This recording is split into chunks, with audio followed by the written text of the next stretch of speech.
हे बघा आम्ही देवाप्पा माऊली धाम मध्ये आहे. तर इथे नर्सरी आहे. पप्पांनी बनवली आहे वनस्पती नर्सरी.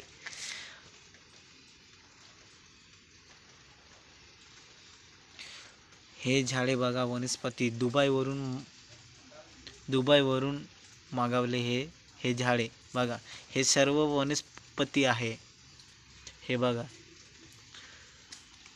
हे असे झाड आहे.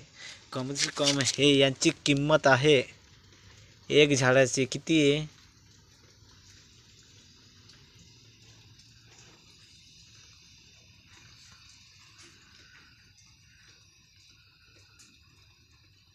60 रुपये याची